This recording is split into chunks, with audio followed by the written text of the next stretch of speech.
Boleh kita ke Mas Abdul Halim. Mas Abdul Halim, ini kan Menteri Edi Prabowo kan ditangkap KPK untuk kasus penunjukan ekspor benih lobster. Apakah Anda melihatnya sebenarnya dalam ekspor benih lobster ini begitu rawan? Sehingga dari hilir sampai hulunya bagaimana, Mas Abdul Halim, pengamatan Anda? Ya, dari analisis kami, baik di atas dokumen maupun lapangan, memang sejak awal kebijakan ekspor benur lobster ini sudah bermasalah sejak dari hulunya. Pertama ingin saya sampaikan adalah untuk penetapan kuota dan lokasi pengambilan benur lobsternya itu didasarkan pada hasil kajian Komisi Nasional Pengkajian Sumber Daya Ikan. Berkaca pada hasil kajian Komisi Nasional Pengkajian Sumber Daya Ikan yang diterbitkan oleh Kementerian Kelautan Perikanan melalui Kepmen nomor 50 tahun 2017, nyata bahwa di 10 wilayah pengolahan perikanan itu statusnya sudah kuning. Artinya pemanfaatannya harus dilakukan secara amat sangat terbatas dengan pengawasan yang ketat. Sementara di wilayahnya Bang Fahri Hamzah di NTB, di WPP NRI 714 itu statusnya masih merah. Artinya tidak boleh dilakukan penangkapan sama sekali berdasarkan hasil kajian Komisi Nasional Pengkajian Sumber Daya Ikan. Pertanyaannya kemudian, kenapa Bang Fahri bisa mendapatkan izin? Itu tentu menjadi pertanyaan publik. Bagaimana mungkin statusnya merah tapi izin tetap diberikan? Itu yang pertama. Yang kedua terkait dengan profil eksportir yang mendapatkan izin ekspor benur lobster. Mas Kita Abdul tahu Halim, bahwa poin kedua dilanjutkan usai kumandang azan maghrib untuk wilayah DKI Jakarta dan sekitarnya berikut ini. Terima kasih.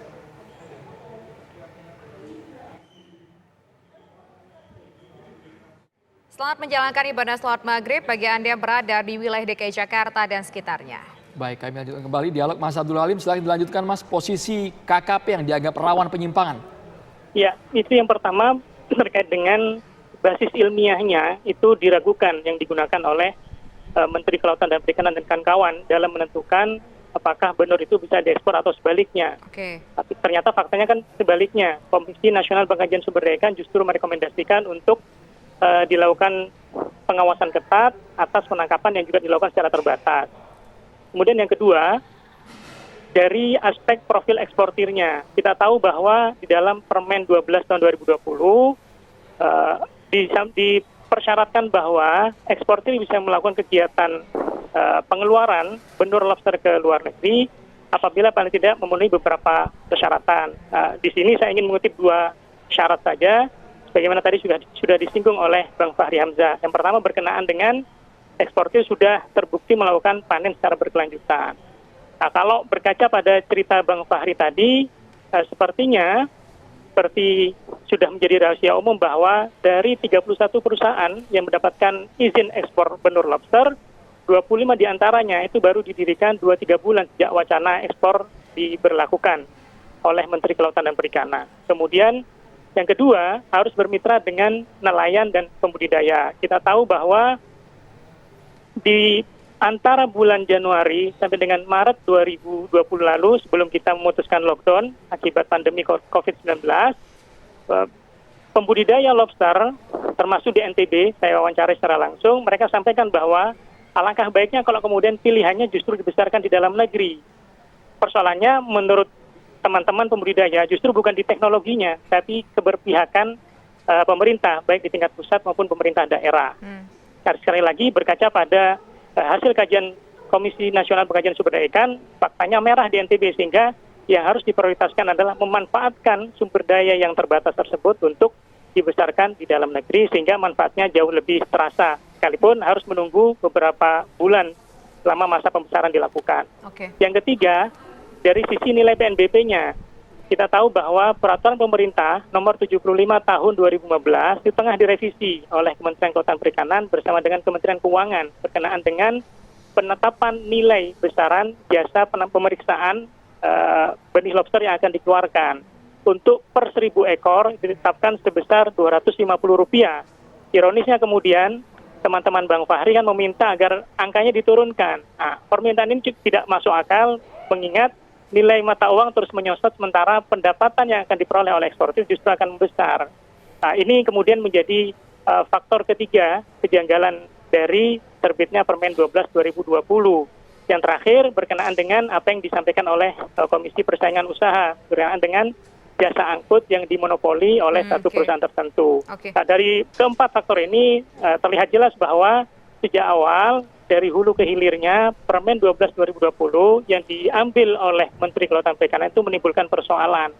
Termasuk pada akhirnya hari ini beliau harus ditangkap oleh KPK dan tengah menjalani pemeriksaan di Komisi Pemberantasan Korupsi. Baik, dari Mas Abdul Halim menyatakan bahwa memang ada catatan yang negatif dari hulu ke hilir. Nah, sekarang saya ingin ke Mas Tama dari ICW. Mas Tama, informasi yang kita dapatkan di luar sana menyebutkan bahwa sebetulnya kasus yang melilit dari Menteri KKP ini adalah berkaitan dengan izin dari salah satu usaha. Apakah itu Anda dapat informasinya? Apakah ini berkaitan dengan tadi jasa ataupun kargo atau mungkin dari sejumlah pengusaha yang bergerak di bidang ekspor tadi atau hanya kargonya saja? Anda dapat informasi desas-desus itu tidak?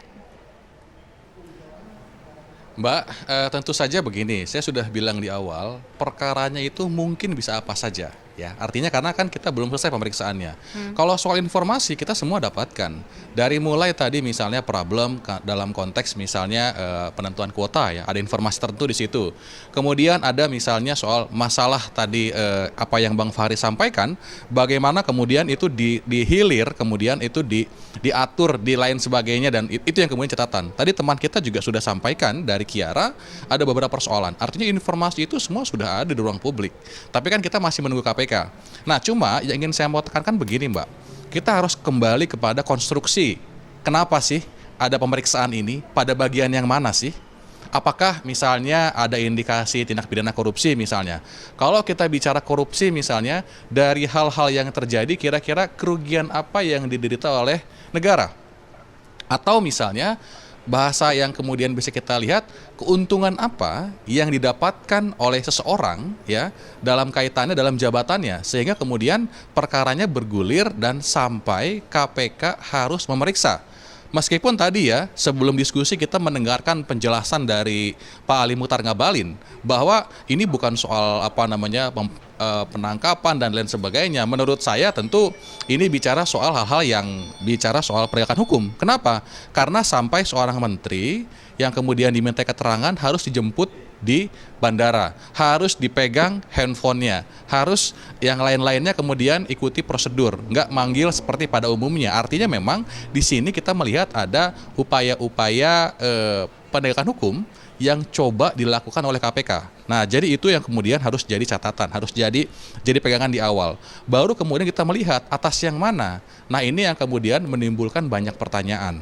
Kalau tadi kita berangkat dari penjelasan yang Bang Fahri sampaikan, ada bicara soal janganlah itu diatur pada bagian hilir misalnya. Ya berarti kan kita juga harus melihat, betul nggak ada yang mengatur di hilir tersebut? Mungkin bahasa lainnya ada nggak yang memonopoli?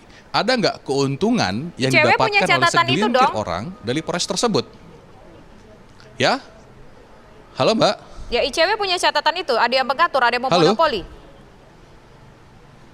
Iya, itu yang tadi kan kita masih harus dalami. Tadi kita berangkat dari keterangan yang Bang Fahri sampaikan ya. Poinnya artinya sudah kita dapat, ada yang mengatur dan lain sebagainya. Baik, poinnya sudah kita dapat, Mas Tama. Ya? Kalau dari ICW poinnya sudah kita dapat. Ya, Bang Fahri Hamzah ini ditanggapi. Bang Fahri, menurut Anda bagian mana yang salah? Apakah memang seperti kata Mas Abdul tadi, dari mulai penetapan di awal hingga di akhir di penunjukan operator kargo juga semuanya bermasalah? Versi Bang Fahri? Pertama, saya tidak terlibat dalam perdebatan kaum saintis karena selalu itu ada yang setuju dan ada yang tidak setuju. Ya, kaum ahli lingkungan itu begitu juga ada yang setuju, ada tidak setuju.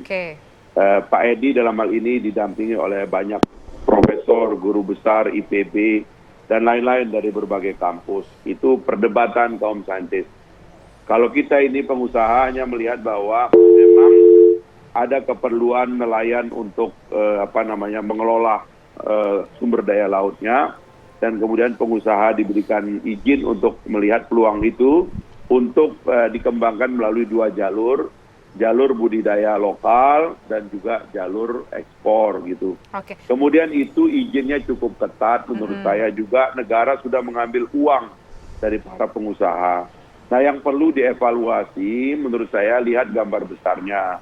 Kenapa orang mau mengambil jalan pintas? Kenapa ada orang yang dianggap ya merugikan negara dalam hal ini. Ya kan, dalam hukum kan ada presumption of innocent, jadi praduga tak bersalah. Silakanlah penegak hukum mengurai itu semua. Tapi jangan dianggap kemudian rakyat nggak boleh mengambil sumber daya yang ada di depan mata mereka. Menurut saya itu keliru. Sekarang ini orang nggak banyak peluang hidupnya. Yang ada itu aja diatur supaya tetap diusahakan dengan baik, ya kan, dan didukung oleh kaum saintis, ya kan, lingkungan dan sebagainya. Sebab itu terjadi kepada semua jenis sumber daya alam kita di darat dan di laut. Dan khusus untuk lobster ini yang terlibat memang rakyat kecil yang di bawah, yang alat tangkapnya itu dibuat dengan cara sederhana. Dan Bang Fahri, maaf saya potong singkat saja Bang Fahri. Bang Fahri, kalau dari unsur hilirnya sendiri ini kan di luarnya mengkonfirmasi kepada Abang juga yang pernah berada di bisnis ini. Apakah memang ketika untuk melakukan pengiriman penunjukan kargo ini Bang Fahri memiliki kebebasan atau harus ada kargo tertentu yang ditunjuk sudah? Memang ini yang menurut saya perlu diperbaiki. Seharusnya penjual seperti kami ini harusnya boleh ketemu dengan pembeli langsung. Dan pembelinya banyak, datang juga ke sini dan menawarkan kerjasama yang lebih baik. Kita bisa atur harga yang menyebabkan nelayan dapat harga yang baik. Kemudian pembeli juga tidak terlalu mahal dan pedagangnya juga dapat keuntungan untuk exercise budidaya di tingkat lokal karena kulturnya memang harus ditumbuhkan. Saya juga sekarang bisnis udang Faname. Dalam kasus Faname itu benurnya kita beli dari luar negeri, dari Hawaii, dari mana-mana. Karena budidayanya itu sudah masif di Indonesia, jutaan benur kita beli dari luar negeri setiap hari. Nah sekarang ini kan balik dia di luar gitu loh. Nah ini yang harus ditata, dikelola. Kalau menurut saya, biarkan kebebasan orang untuk bertemu dengan pembeli. Jangan diatur-atur, sebab ini nanti yang ada jadi masalah di situ gitu. Terima kasih banyak Bang Fahri Hamzah, Mas Abdul Halim dan juga Mas Tama S. Langkun sudah bergabung di Kabar Petang.